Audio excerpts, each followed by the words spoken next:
My kid had a school event last night, and I kid you not, 4 texts and an email saying that the kids had to be there at 5:30 to be ready for the program at 6. We pull into the parking lot at 5:20, and the doors are still locked, and there's a line of people around the school. I'm like, and it's freezing cold outside. And I have this weird thing where my fingertips turn white when they get cold. Like my blood literally stops circulating in the tips of my fingers. And I'm enraged. You need to take a vacation to Canada during the winter.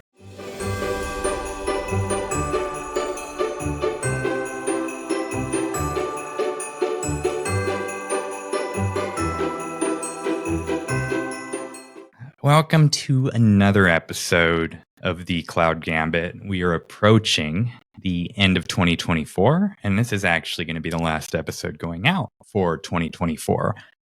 I am William, your host, but with me, I have someone that is so serious about the holidays that they put Christmas decorations up before the turkey is pulled out of the oven on Thanksgiving. That is Eyvonne Sharp. How are you doing today, Yvonne?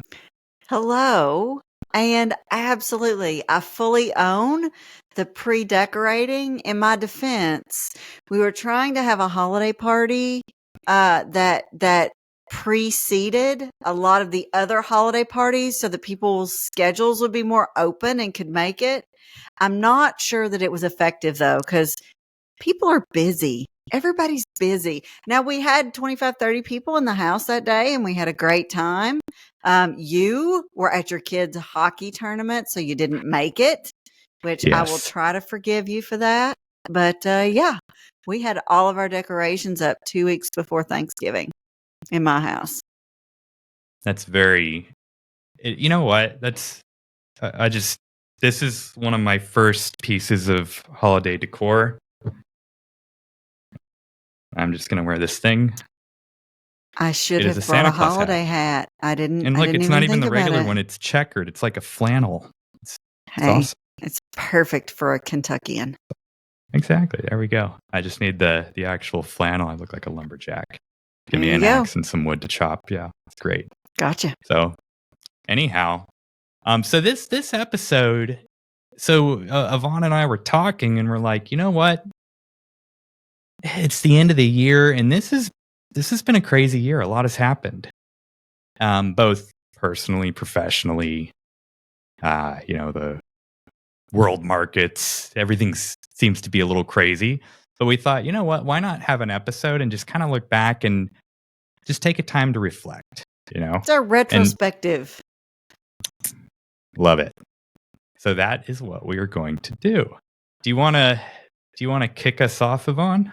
Yeah, we thought we'd start with a few personal updates. So things have been busy in my world. I think most of you hopefully have noticed I've been trying to focus more on creating external public-facing content. So part of that is joining the Cloud Gambit with William. So that happened mid-year. So excited to be here and been reconnecting with some folks on LinkedIn, been hanging out a little bit more on X and Blue Sky. So yeah, I've been focusing on that. And I think for me, I've also been working professionally at stretching and growing as a leader, trying to think more holistically and to also navigate, times of extreme change, and how do you lead people through that and provide enough guidance so that they know what to do, but not so much that you're constraining and hindering creativity. And so I've been thinking a lot about those things. What's been up in your world, William? Well, so first of all, before I talk about my world, I just want to get your perspective on something. So you're talking about like growing as a leader, and you have, direct reports, and you're working for, a big company. And one thing, just my observations from in the past, having like led teams, but also being in like the engineer focus. Like when you're an engineer or you're doing any of the boots on the ground work, you get so focused, of course, on details. You get so focused on all the like very granular, maybe tunnel vision sometimes. But when you sort of move up that org chart a little bit, you've got to like widen that aperture and you have to like zoom out. And you really need both of those things. And I remember just when I was in that engineering mindset and I was doing a lot of the work, that used to drive me nuts because I would always think, you know what, these leaders, they just don't know what they're talking about. They don't understand. They don't see what I'm seeing. They don't know how important this one little thing is. But then as you move up and you get that bigger picture and that bigger vision and you start seeing all the things, it really changes your perspective. But any thoughts on that? Well, I do think, the more your aperture increases and the wider the breadth of your responsibility as a leader, it does shift your perspective. I think for me, it's trying to continually rethink, what is important for me to focus on as the leader? What is it that I need to be sure that my folks have the freedom and frankly the accountability to focus on as individual contributors? And then how do I be sure I have an effective feedback loop? So I'm getting and understanding what are the real boots on the ground problems, and then how do I translate those to the broader organization to be sure that my individual contributors can be effective, right? And so it's continually trying to understand what's going on enough, but then also framing that effectively so that you can get organizational buy-in to enable your people. And it's a very hard thing to do. And I think sometimes it's, as ICs, we can not really grasp the luxury that we have to focus deeply on a thing and completely deeply understand that thing to the exclusion of everything else. Because when you're a leader, you don't have that, in a lot of ways, privilege anymore to just deeply focus on a thing.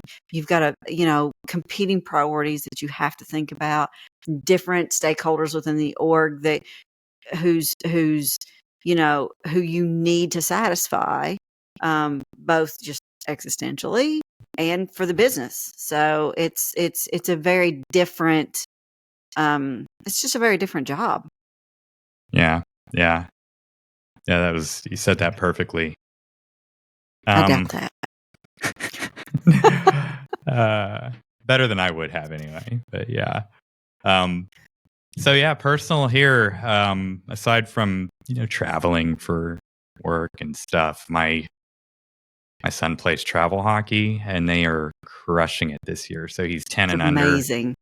They've been going around and dominating. So they actually won the Eastern Regional Silver Sticks tournament. It was so funny too, because like we won the final game and I was like walking back to the locker room and there was like someone griping. They're like, they just got beat from some team in Kentucky. Do they even have hockey in Kentucky? And that just made me smile. I'm like, putting Kentucky on the map. Ice hockey. Who would have thought? There's this great line in the movies, in the culturally relevant movie Sweet Home Alabama, where the main male lead says, "Honey, just because I talk slow, it doesn't mean I think slow." And I feel like there are times when I just have a moment where I'm like, you know what? Don't let the accent fool you. And it's great when you have those moments, and especially when it's your kid. How wonderful is that to see your kid have an amazing experience that he probably can't even realize yet what a big deal it is, right? Yeah. That he'll be able to look back on and be, man, we did that thing. That was pretty awesome, wasn't it? Yeah, exactly. And now it's on to the Canadian teams though. So we got to travel for the international finals up to Canada in January, and it's gonna be a little crazy. So they're gonna be playing some of the best 10-year-olds out there, and you try and taper, because I thought the regional one, I didn't think we were gonna win that. You had teams from everywhere that were really good, but these kids they worked so hard. Yeah, they're all conditioned well. They're all taking it. They're all eating good. It's like crazy. Like when I was 10 years old, like there's no way you'd get me to eat on a certain diet to prepare for. You didn't take away your kids' Halloween candy for hockey, did you? We just very severely limited it. But he wanted to limit it, though. That's what's cool about it, you know? Yeah. So there's all that. Just travel lined up. And I mean, there's been like at their practices, we've had like a different news agency there, like WHAS, like Fox, I think, Spectrum News. Like they've all been like running little stories on them because it's like such a big deal around here anyway.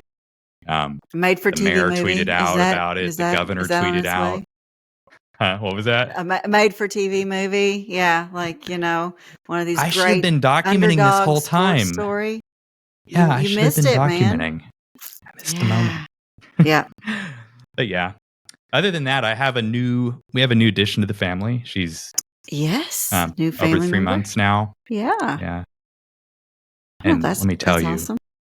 she's a good baby. So my first two, especially my first one, everything. He's really easy now. He's so good. But when he was a baby, he didn't want to sleep good. He didn't want to eat good. Nothing was easy. Nothing. And I remember after he came along, I was like, I don't know about having a big family. I think one's good, but then we had our second one and she was a little easier. But this, our new addition is like so easy. She sleeps good. Like last night, she slept through the entire night. She stocks up during the day. She just smiles a lot. She's very patient. Like, she's just such a good baby. Like, when I hear all these folks in the past talking about, like, they're good babies, like, oh, they just go to sleep, or, they really don't cry that much. And I always used to be so jealous. Like, where is this mythical? I had one of those. Yeah. Well, you know how it feels then. Yeah, well, I've had 4. I had one that was, you could lay him down and he would lay in his crib for like 4 hours. Like he would sit there and play for an hour and then he would lay down and put himself to sleep and sleep for 2.5, 3 hours. Like you would get 4 uninterrupted hours with a 6-month-old, right? I had one of those. And then I had one that if you dropped an ink pen in the hallway, it would startle her awake and nap time was over. So, parenting, like you get what you get and you don't throw a fit. That's what we tell the preschoolers in their little church classes. You get what you get when you don't throw a fit. The color of popsicle or the candy, and it's kind of that way with your kids too. Yeah, I like that. You have less control than you realize. Yeah, it's memorable. Very good. I may pull that out with my team sometime. Leadership, leadership lessons. No, I'm probably not, but it's fun to say. Yes, other than that, personally, just busy. And I know you're busy too. You've done a lot of conferencing and a lot of, public speaking. You've had some big speaking events for yourself this year. We did some travel. So just a combo work personal trip. So I've spent some time in London and Paris, and my husband and I got to do that, which was great. We spent a whole year in our new house. If you followed the house build on Twitter, a couple years ago. So we've been in there a full year, if you can believe it. So it's been it's in a lot of ways a really great year for the Sharps. Yeah, and what a house too! Like the way that the cabinetry and everything is laid out, the shelves, the space. It's it's very very optimized. I'm really loving my choices, frankly. Yes, we worked hard and we agonized and we thought a lot about it, and I'm very pleased with my choices. Yeah. So yes, it's been good. If you want ideas, go over to Eyvonne's place. If you're in the Louisville area, ping me and I will show you around. You'll have to drive an hour and a half to the middle of nowhere, but I will absolutely show you around and cook you a meal. When she says middle of nowhere, folks, it's the middle of nowhere. It's very, very much out there. Over the river and through the woods. That's where we are. Yep. The sticks, as they would say. Yeah. Absolutely. Over the holler. Beautiful, beautiful drive. Yeah, over the holler. Kentucky lingo, just rolling out now. So what's next? The geopolitical stuff. Oh man. So let's talk about what's going on in our world a little bit, right? So William and I were kind of brainstorming, like, what are the big things that happened in 2024? I wanted to kind of not lean into like recency bias, but there's a lot going on in the world geopolitically, whether you're talking about what's going on in Ukraine, what's going on with Russia and China and Korea, and then you look at our national political scene, and it seems that those things are have invaded our consciousness, particularly in the last year, more than they have really for me in any memory in my adult life. They have been front and center, more significantly, as significantly really as COVID was a few years ago. So I feel like that's a big deal, and it's had a big impact in the last year and will continue to have a big impact in the future as we think about what's going on nationally in the U.S. with, talking about government efficiency. I think we're going to see downstream impacts of that. And then what's going on geopolitically. It's, I think we're going to continue to see economic and real life implications for that for us. What do you think, William? Yes, yes, yes, and yes. And I kind of like we were talking about before, like you just said optimization or efficiency and stuff. And we were kind of just talking through like how much of our government's huge and it's very rigid and lots of things that have built up over many, many years. And of course, every once in a while, I mean, even if you think of like cleaning your garage out, you let it go a little too long, but you got to go back and you got to like sort stuff out and organize it. And, that's going to be no different for the government. It's coming, I think, at a really aggressive pace now with the new administration coming in. But really, at the end of the day, when you go through and you start undoing things, like no matter, this is not political at all, but whoever does it, whoever starts digging through and trying to make changes, it's going to get worse before it gets better because you're going to break things. There's going to be a lot of, the whole fence analogy,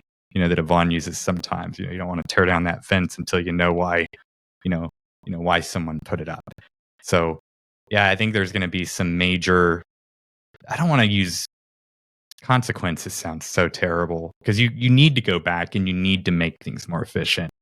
You want to make sure you're using, those Maybe taxpayer unintended dollars. outcomes. Maybe it's, Yes. but I mean, there's going to be all kinds of things that could not have been foreseen.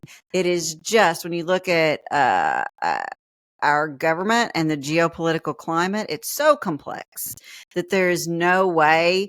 We could quote Gandalf here and say, "Even the very wise cannot see all ends." Like that's how I feel about the place in which we are right now, regardless of how who you voted for or what you believe is right or wrong. I think we are staring down a time of, significant change in many different facets, and it's going to be a wild ride. Yeah. And even like, so that's thinking completely domestic, well, foreign and domestic, I guess. So like one thing I'm going to have to try and find the article and dig it out and I'll definitely put it in the notes. But one of these critical, like rare materials that is used in like chip manufacturing amongst other things is gallium. I did an episode on it like way, way back before I had the privilege of you joining the pod. But the problem is a lot of that is brought in from China. So it's imported from China. And you can see where the conflict would be here because I think the goal is to have less dependency, on other, especially China, really. So like earlier this year, I don't remember when, a huge deposit of gallium, like really high grade gallium over like thousands of acres. I think it was Montana or Wyoming. It's one of the two, was found. So this stuff is bound to be somewhere. Like the U.S. probably has a ton of this stuff buried here and there, of course, but you don't know where. Maybe sometimes you stumble upon it, but it's the deposit they found was extremely high grade, which is really awesome. So that'll be good because the less, as we're trying to ramp up chip manufacturing here in the U.S., we're, more fabs. I think I don't know how many more were announced, but there's more in Arizona now. We're trying to ramp this up and get on a, sort of an even level playing field, which is thinking about the hardware required to do all the things these days, especially AI. It's sourcing that hardware and it is an arms race, like you had said earlier. So pretty cool. We found some cool stuff in the U.S. less dependency on foreign nations. So, yeah. Yeah, and as we talk about, there's this national efficiency conversation going on. I think we are going to see, continued impacts in tech based around that conversation. I think the notes that we made in advance really were like tech is growing up in a lot of ways. We've had 20 years of significant growth in the tech industry, and what were these, scrappy startups that had created a very new way of doing things they've changed the world. They've become their own economic powerhouses. And we see across the board, Google, Meta, Amazon, I should say Alphabet, making not we started seeing efficiencies in headcount in the last couple years, but I think what we're going to see is those organizations making decisions that are more driven by the bottom line than they have been up until now. I think that, and to me, this isn't even really a controversial statement. It's just an observable fact that there's going to be, continued focus on how we measure outcomes and on profit. And I think we're going to see a focus not on efficiency, not just at least people talking about it at the federal level, but also talking about it in our big tech organizations. And I think you combine that with AI, and I think in a few years, tech is going to look radically different than it has looked for the last decade. Good point. And this is such a compounding thing too. Like something we didn't talk about this, but something I just thought about was these big companies almost travel in packs. You saw it with like the work from home stuff, like Amazon or AWS. They came out and they said, "Hey, everybody's coming back to the office," and they went through a mountain of they took the heavy hits as far as like the initial negative publicity there, being the big elephant in the room. But then you saw other companies coming out and, it's like, okay, hey, if Amazon's okay with doing this and they're doing it and it's actually working, or maybe it's working, maybe it's not. But, we're going to try and do it too. So then you saw other big tech companies doing it and then even feeding down into the enterprise space as well. Medium to large enterprise. So it's almost like a cascading effect, which is kind of interesting. And I think like there are going to be downstream consequences from those changes, and it's going to take a while to figure out how to re-optimize, right? I mean, I think we're going to see, less focus, frankly, on DEI initiatives. I think we can see that happening culturally. We and we also just see a focus on revenue and what that means and how to be more efficient. And I think as we sort of the slope of the curve for tech growth changes, we're just going to see a continued focus on bottom line, on outcomes, and on revenue, and that's going to have significant impacts for how those organizations function. It's in my mind, that is the natural trajectory of organizations that do what big tech has done. They've shown up with new ideas. They've changed the world. They have recalibrated how the world operates, and now they're going to focus on operational efficiency. That's a pretty normal trajectory, and really shouldn't be a shock. And there will be new industries that come up behind it that follow a similar trajectory. We'll have to see how that plays out. Yeah, it'll be interesting to see some of the unintended, outcomes. Like even like if you go fully back in the office, like you're going to lose some people, and it might be some good people. So just, of course, most companies, especially the bigger ones, they can, there's a lot of folks that are willing to move, that want those jobs, and they want to fill those seats. So maybe the impact won't be as felt as it would be for smaller companies. But even then too, like your comment about DEI, if you think about a lot of the DEI initiatives and just I would say social issues in general are much more important to people today than they were. Maybe not, maybe importance is not the right word, but more out there in the public. And they mean more, especially, and they're more important to like the younger generation as well. So it'll be interesting to see any negative outcomes that hit businesses because of that, as they're trying to become more efficient. I also think we've seen, companies have sort of hit the boundaries of social engagement. And what I mean is, when you have a very broad constituency, at some point, if you take a strong social stand in with a hotly contested topic, you are alienating a good portion of your customer base. And I think we have started to hit some of those boundaries and started to see the negative impacts of that. And when those things begin to happen and actually impact the functioning of the business, you're going to see organizations say, wait a minute, like, do we really want to take stands that might be divisive that impact the bottom line? I think there was a time when that was perceived and probably even demonstrated to be good for the bottom line, but I don't know that that's the case anymore. It doesn't mean that organizations won't have moral or ethical stands that they take, but I think we're just going to see everybody back off on choosing sides as much, because that's played itself out and is not maybe the benefit that it was perceived to be at one point in time.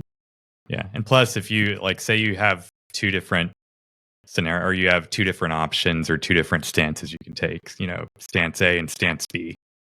Well, if you go and you make a public endorsement of one or the other, like you were saying, you could lose 30% of your, it could be an was it Anheuser-Busch or whatever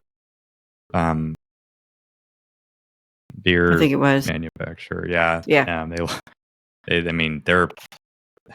They lost a ton of, that was just crazy seeing that happen. So that's a very real thing. And the business is there to, let's be real, you're beholden to shareholders, you're beholden to a board, or, if you're a private company, like you have all these different things. And if you're not growing or at least optimizing, or if you're doing things that are risking, high risk to the bottom line, and you don't want to end up on the news and potentially be in the alienate place your of, customers. this company could literally die. Like we could be, facing consequences of doing this for the next 15 years if we're even still around. And then, okay, what was it for then? So remaining completely neutral, or just not having a public opinion. I guess it just makes sense that would be the natural progression at this point. Yeah, I think that's where it's headed, is just, organizations themselves not taking as many, stands on cultural issues. I think that's where we're headed. Yeah. And it would be nice to just not see this stuff in the news anymore, because you have, company A that's like, okay, we don't like Trump, or we don't like Biden, or we don't like conservatives, or we don't, we're against X, Y, and Z. And then all these people strike. And then you see about it in the news for a month. And then, it happens with another company, but with the alternate side. And you see the same thing happen. And then both sides just complain about each other, and then it causes discourse. So it's like a no end. I think we're going to see less of that. Yeah. So what is next? Oh, we can't get through a conversation without talking about AI, William. Oh, you brought up AI. Yeah. Make me the bad guy. No, it's, I think, we continue to see AI conversations.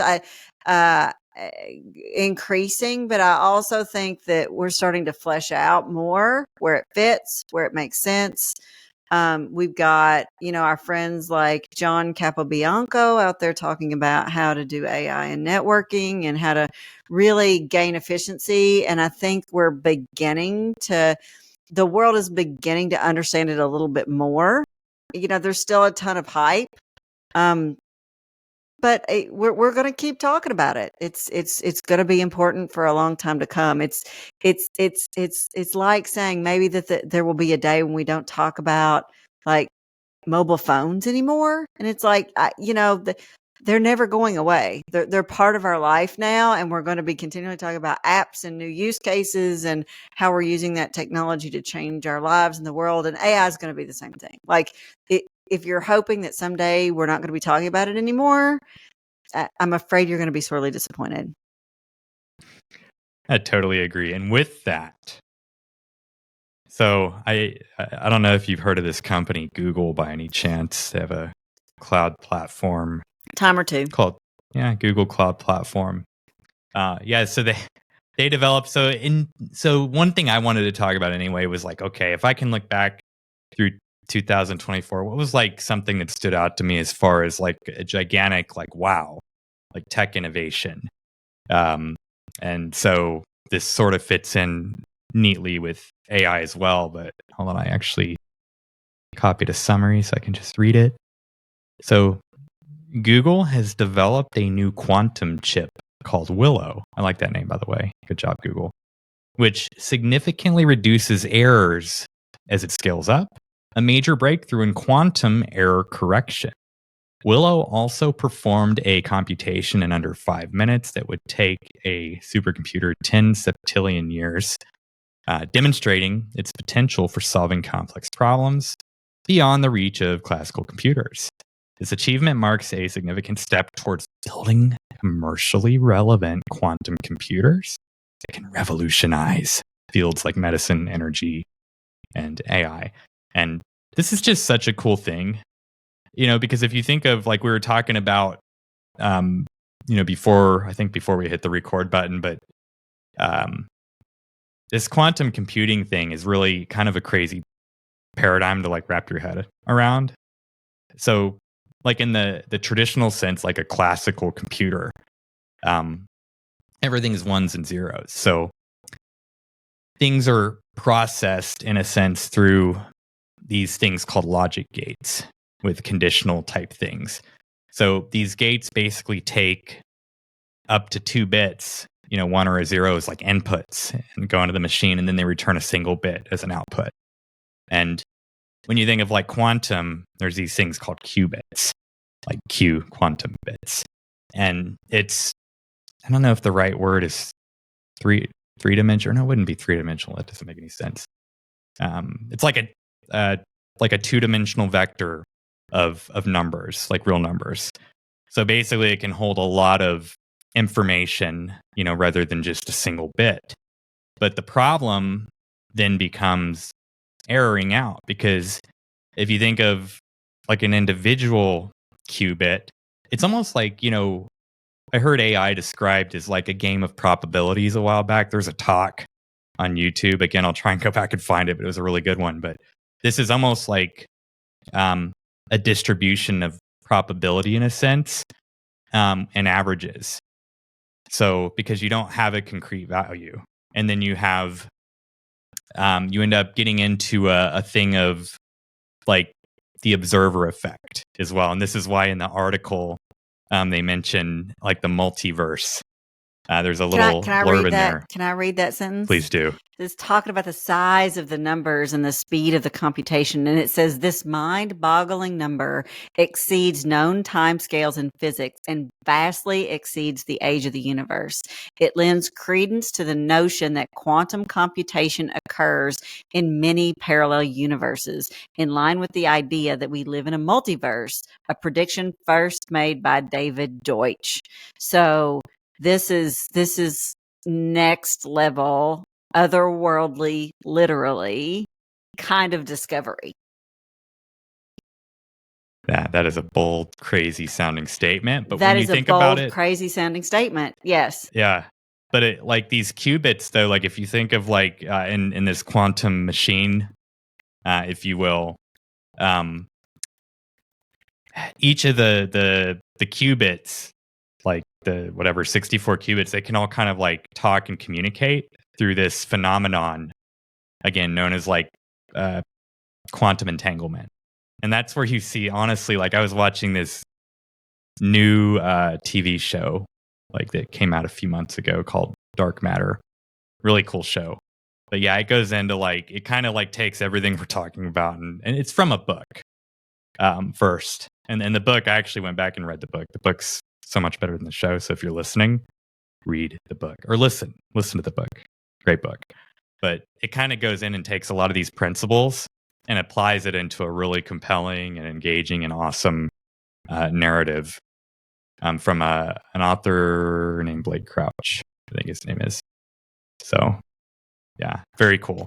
The other thing to think about, and we didn't talk about this in our initial discussion, William, but as you think about the rise of quantum computing, you've got to think about PQC, which is post-quantum cryptography, and what quantum computing would mean for our current cryptographic systems. Everything that we have right now is secured by cryptography that could potentially be broken by quantum computing, because you suddenly have, I'm going to say infinitely, it's not completely accurate, but seemingly infinitely more computing capability. And you think about everything from Bitcoin to SSL transactions. What does PQC mean for that? And what are the long-term impacts? And how do we have to evolve our security measures in light of this new computing power?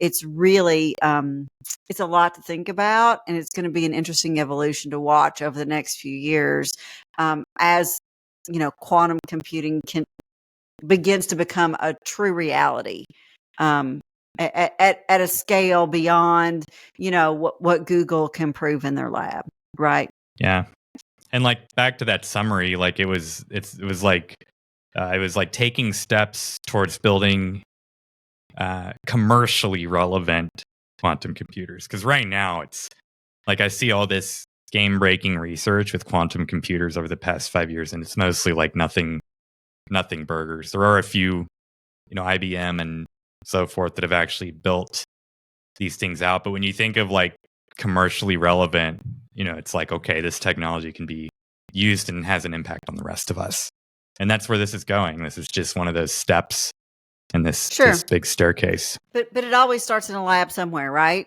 Like there's always an initial proof point, and there are theories, and then there's the practical the proof point, the application in a lab, and then there's the commercialization of that technology. And so we're going to see that trajectory play out in the future, and it's going to have significant impacts on computing at scale. All of it, whether we're talking about our phones or our communications. You think about the reliance the industry has on encryption today, about what that's meant from a regulatory standpoint, and what happens to all of that when we have quantum computing power at scale. Can you imagine if there was just some scientific or just some crazy scientific breakthrough where all the pieces fit together, and it was like, okay, we got to get this stuff out as quick as possible? Can you imagine the impacts on so many different things that would have? Everything would change. Everything. Once this is mainstream. Yes. It's, I mean, I think we'll get there. Now, whether it will be slow and incremental, or whether it will be like a Flag Day kind of a, CrowdStrike moment where we all wake up and nothing works anymore, who knows, right? And actually, that's another thing that should have made the 2024 list, but I digress. Oh, yeah. That was, yeah. I just wonder, honestly, the big question here to really ask yourself is, once this does hit mainstream, will IPv6 be completely adopted or not? No. I think that's the big question. No. It's going to be like the year of the Linux desktop. We'll talk about it forever. Yeah. Good times. Good times. We got any? I think we have something else, don't we? Oh yeah, couple more. Yeah. We would be remiss if we didn't talk about the X data center and what Musk has done to build a pretty incredible data center in less than a month that does some pretty amazing things. Yeah, no, you're absolutely right. That it's even got a like fierce name, like the Titan, or it's gonna bother me now. Um Colossus, I think that's what it is. There we Colossus go. or Titan, one of those Yes, two. the Colossus supercomputer. That's the word you're looking for. Yeah, so it's just it's crazy. So when you think about the cost of like one H100, and they have like hundreds of thousands of these things, and that's basically being used to train um the X AI model, which they call Grok. Grok. Mhm. Yeah. And just the time, I mean, thinking about, and that's just such a short window of time to actually get get the hardware shipped in. How do you power all of it? Which I think they're still powering a lot of it through like generators that they have running, that they're bringing, shipping in a lot of racking gasoline and for. stacking, cabling, the logistical bits of it, right? And that's frankly like the easy part.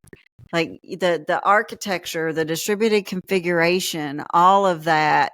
And it's not something that's been done before. So it's not like they're established architectural patterns that you can follow. It really is an incredible technological achievement. Yeah, even when Jensen's talking about it, like, yeah, we us at NVIDIA, we didn't think this was possible, and yeah, then someone else just comes and does it, Yep. And part of the reason they did very they Conventional. did things that I never would have thought that you would Yeah. do. So it's either InfiniBand or Ethernet kind of a thing, RDMA, but like they went ahead and rolled, I think, their own infrastructure. I think they as they were building it out, like, and they're trying to scale out to all these GPUs, they actually moved and offloaded TCP and into hardware, which is a very interesting, on the surface. But when you think about the commoditization of some of this hardware and like trying to reach that point of, okay, we can scale as we need to, we can just keep adding racks, and really getting, ramping up like that. Like if you go through and you actually read, there was a presentation from the Hot Chips 2024, in which I think, I don't know if it's Tesla or whoever presented at, just as far as like how they view some of the things they're coming out with. And I don't know, like I know that the offloading of TCP/IP or TCP to hardware, I know that they did that for Tesla, what they used to train Tesla's, all these names, it's not Cloud Dojo. They call it Dojo. So what they do there may be different than how they've scaled up the data center in Tennessee. I'm actually kind of curious about that. I'll try and find something, but just these are like very much very unorthodox approaches and ideas that apparently nobody else thought of, or they would have been doing it. Somebody else would have already done this. And NVIDIA would have probably said, hey, you should do this because, hey, you know what? We're going to sell more GPUs if you can scale to a higher number, So it's a very interesting space. The thing that we see with Musk is he has a very different risk profile than most organizations.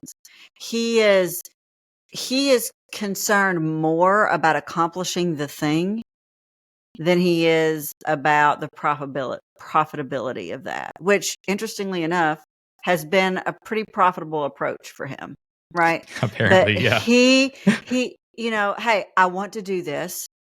We're going to do this. What's it take to make it happen?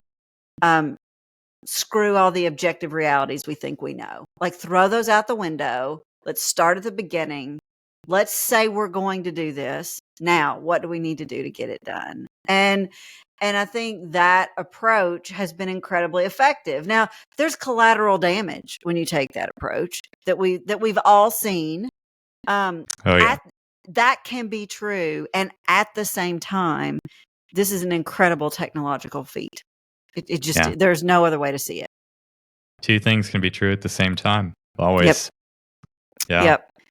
And in that vein, really the last observation that we have for 2024 is just the continued rise of a new hardware arms race, right? We have seen NVIDIA is still on top from an earnings standpoint. There's a great conversation with Jensen, the CEO of NVIDIA, basically saying, we have a situation in which even when our competitors make their product free, the cost of ownership of ours is still lower because it is so efficient and effective. And I think, NVIDIA unlocked a ton of potential and capability there.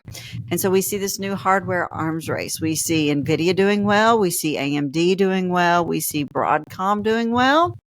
And we see Intel struggling. Any comments on the hardware arms race before I talk a little bit more about Broadcom, William? No, it is an arms race. I mean, when you think of the manufacturing, the amount of just land, the amount of engineering, the amount of how complicated the supply chain is, and I mean, even Broadcom. You mentioned Broadcom. Don't they make GPUs now? I think they make GPUs now, which I didn't know. I think I read that. I'll have to double check, but yeah, it is definitely an arms race. And I think the ability to have more efficient, faster, more computing power. If you think of AI as like a nation-changing technology, whoever has the most powerful and innovative infrastructure that runs it is going to obviously have some sort of advantage on the global stage. And that has a lot of impacts. It makes hardware cool again. It makes power and incredibly important. This wasn't officially on our list, but we see the rise of hyperscalers investing in nuclear and new, small form nuclear and new ways to power their data centers and to run all those GPUs. It's interesting. I was part of a conversation recently where we were talking about the effectiveness of GPUs to run AI workloads. And one of the metrics that we monitor is not just the utilization of that GPU, but its temperature. Because if the temperature is higher on the chip, we know that means it's working harder and it's more fully utilized. And so there's actually things you can learn about monitoring the performance of that chip that informs whether or not your code is as efficient as it could be. And so it's not just about the utilization of that chip.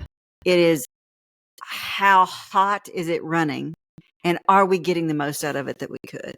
So it's a whole new world of understanding efficiency, how best to utilize that hardware, and also how to keep all those GPUs in sync. Because it's not like packet delivery, right? Where you send a bunch of them and they get there when they get there, and then it gets decomposed on the other side. That's not how GPU processing works. And the other observation I'll make about 2024 is with Broadcom, in many ways, it was the best of times and it was the worst of times. The day we're recording, we saw a huge jump in Broadcom's stock price because of their recent earnings report. And at the same time, we have customers reeling from the acquisition Broadcom has done of VMware and how they are going to plan for the future of their VMware infrastructure. And I think Broadcom is making some efforts to roll back some of those changes and to be a little bit more customer friendly. I think the thing that we're going to find out next year is whether it's too little too late. Do they do irrecoverable damage to the VMware business? I think it's different it will be a different organization than we've ever known it to be. But what's the future of VMware going to look like coming into 2025? And so Broadcom for me is one of the companies that probably generates the most cognitive dissonance, because we're seeing it's just puzzling to see what they're doing both on the hardware side and on the software side with their acquisitions, and try to puzzle out exactly what the future looks like with that organization. Yeah, it's wild. Like, even like, I think VMware was like channel first, right? So just they started, ripping all that out. they opened up the whole virtualization. You talk about innovation. Like, virtualization really didn't exist at any kind of scale until VMware. And so in a lot of ways, everything that we're doing in our hyperscalers absolutely is building on their shoulders. Yeah. Conceptually.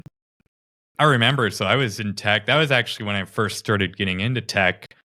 Well, it was a little after, but the whole physical to virtual migration thing was gigantic. I remember sitting on a CTO town hall, and it was just like the coolest thing, where they were like, "Yeah, we have this much physical servers today.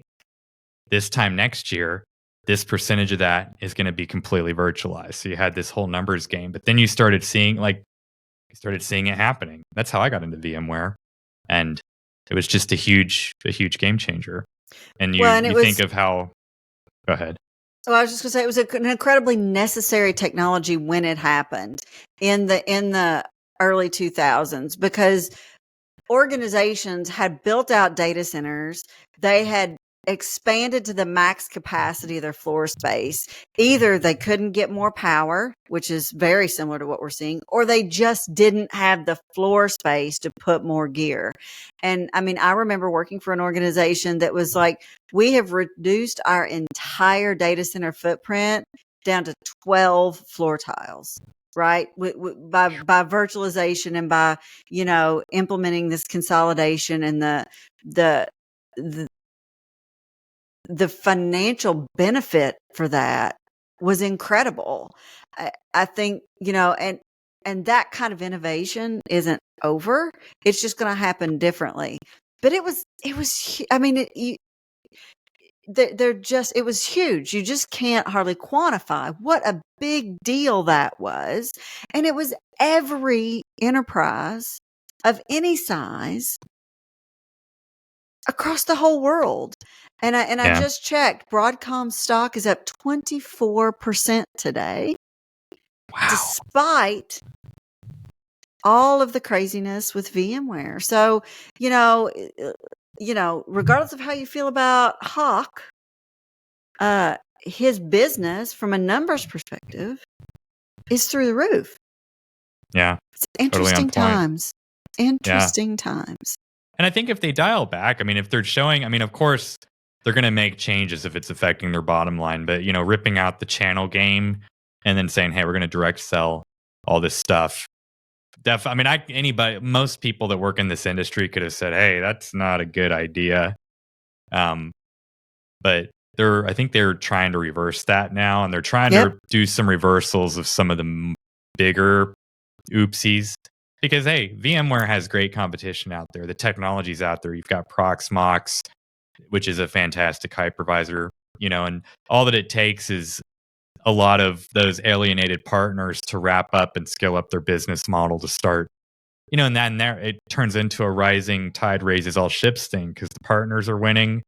You have some sort of like things on the Proxmox side. More money is going to go into Proxmox, making it a better product. Licensing and such, and it kind of would almost become the new VMware in a sense. So I'm biased here as a former VMware person, but I will still argue that for enterprise on-premises virtualization technology, there's still there are competitors out there. But as far as a holistic solution, I don't think there's anybody who can still hold a candle to VMware today. But they are gaining, and I think that's going to continue to happen. And with public cloud's very competitive. That's a different paradigm. Sure, you can run VMware in public cloud. Lots of folks do it. I talk a lot about it. Google has a great solution for it, for example.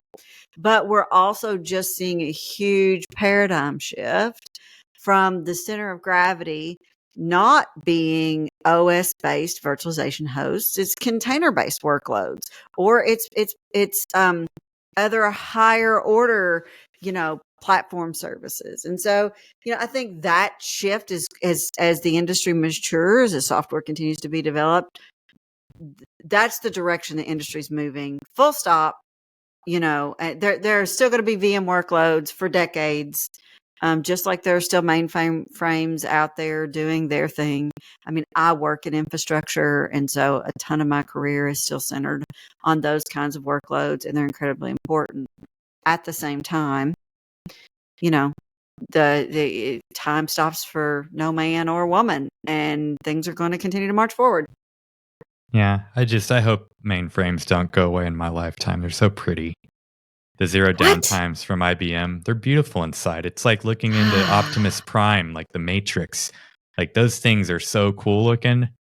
But I would never want to run them anymore. Okay. All right. You appreciate them for their aesthetic beauty. And they do crunch some major numbers. But They do. Well, and we're back to what's the business justification for replacing this thing, right? And I know of more than one organization in which lots of people had resume generating events because they planned to replace a mainframe and it didn't work out. They spent a ton of money, found out that they couldn't really do it, and then they ended up, staying on one. And I'm not saying that that's always the right choice, because it's not. Sometimes you absolutely have to modernize. But I think it's smart to say, okay, what's this really going to cost? What's it really going to take? And does it really make sense for us to put all of our efforts here? Or should we put that innovation effort somewhere else? And it's a smart leader, technical leader, who does that for their business and their use case, because there's no one right answer. I know organizations that are rebuilding everything to replace mainframes that are being wildly successful, both technically and in the marketplace. And I know organizations that are keeping their mainframes that are being wildly successful and innovative, both technically and in the marketplace, right? So there's no one answer for that question. And I think we're going to see the same thing play out for VM workloads. We're going to see, eventually, there's probably going to be a delivery mechanism other than a container. I know. Sugarcane. I'm insulted. No, just kidding. No, you're right, though. It's just going to keep on. I mean, it's funny because containers are kind of like they're modernized jails of old. They're kind of like kind of the same technology. It's the whole, Rule 11 thing. Repurposed, reoptimized for a new world and new workloads and new application designs and things. It's a different, more contained abstraction that can be more managed and deployed in code, and it provides more consistency to and more less dependence on the underlying infrastructure, including the operating system, right? And that's a great thing. Like, we love abstractions, right? Oh, yes, we just want to do. be sure we're using the right ones. What we ought to do. I know we probably need to tie up, but we need to get a COBOL developer. We need to get a COBOL developer on here to kind of discuss, or somebody that's very in tune with mainframe architecture and the tie-ins to infrastructure and all the, what would it actually require to get rid of mainframes? Because they're still in the DNA of a lot of our core infrastructure, and the COBOL developers are aging out. I would also love to see somebody do a there's a word that I'm thinking that I want to use that I can't pull right now. Magical musical chairs, rodeos. Yeah, no, horseback riding. No, you're not helping. Shoe manufacturer. I would love to do a discovery of all of the abstractions throughout the history of computing, like on a timeline, right? You've got binary, you've got assembly, And then on top of assembly, you've got your programming languages. And then on top of your programming languages, you've got your compilers and interpreters. And that's there's a code level abstraction. And then you've got like the hardware abstractions, right? I think it would be fascinating. But because then when most stuff moves to software, they, offload certain pieces of it to hardware again. And then like stuff's, that would be a great conversation. I'm down. Yeah. If the world is listening, if you know anybody that wants to have that conversation and is an expert. It probably takes about like 5 people. And then you can talk about networking abstractions, right? A whole nother kind of abstraction. You start with the bits on the wire, and then you talk about protocols and encapsulation and then encryption and then, the OSI model. Like there's so much fun stuff you could talk about. Yeah, that sounds like a nice round table. That's a project for 2025, William. Sounds good. Well, we better wrap up. We went over the normal time, but this was a lot of fun, a lot of unplanned, just off the cuff conversation. And I just want to extend, happy holidays to all of you. No matter what you're doing, try to find time to relax. If you're in cold climates, find a good warm tea or hot chocolate, whatever. Relax, read a book. Get off the screens for a little while. Maybe, do something. Play some board games. Watch a Christmas movie. There you go. A Christmas Story is my all-time favorite. I love that movie. It's a Wonderful Life is one of those nostalgic favorites. And I might be a sucker for a Hallmark Christmas movie or two.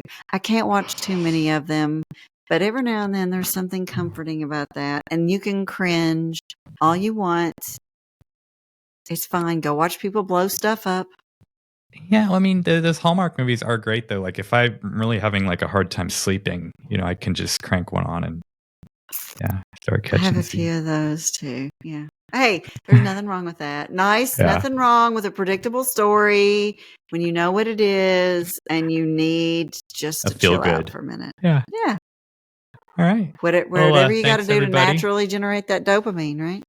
There you go. Exactly. All right. So, thanks. Happy holidays. Time. Merry Christmas. Thanks. Happy Hanukkah.